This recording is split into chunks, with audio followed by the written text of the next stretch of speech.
les animaux se la racontent.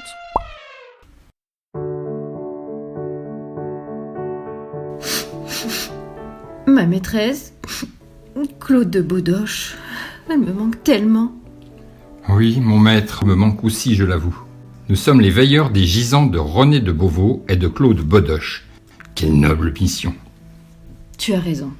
Rien ne sert de pleurer. Et après tout, nous sommes plutôt choyés ici, dans l'église des Cordeliers. Nos gisants sont attribués au talentueux sculpteur lorrain de la Renaissance, Ligier Richier. Il reposait dans la chapelle seigneuriale de l'église de Neuvien-au-Pré, non loin de Toul. Au XIXe siècle, le musée lorrain fit l'acquisition du tombeau et restaure l'œuvre déjà bien abîmée. C'est là que nous apparaissons. Nous sommes beaucoup plus jeunes en fait.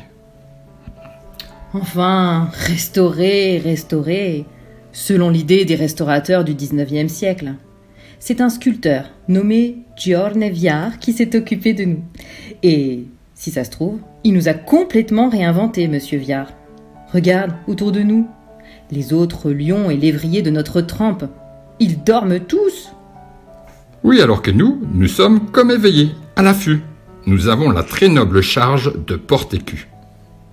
Le mien est celui de la maison de Beaudoche, d'argent à 3 chevrons de gueule avec un chef d'azur chargé de 2 tours d'or. Bon, en clair, des V inversés de couleur rouge sur fond blanc surmontés de 2 tours jaunes.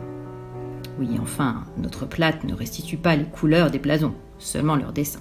Et moi je porte celui de la maison de Beauvau-Craon, un blason coupé en 4, avec des lions redressés sur fond blanc pour les Beauvau et des losanges rouges et jaunes pour les Craons. Ils sont beaux, nos gisants, les yeux clos et les mains jointes en prière. René de Beauvau est représenté dans son armure mais sans le casque. Il fut armé chevalier sur le champ de bataille par le roi Louis XII lui-même. Ma chère Claude de Beaudoche, sa femme, est représentée dans son grand âge, comme son mari. Sa toilette et sa coiffure très simples sont inspirées des habits de cour de son époque. Son chapelet, composé de longues perles de bois, est le seul ornement sur cette longue robe. Moi je symbolise la force, égard à celui qui s'approche. Et moi, je symbolise la fidélité.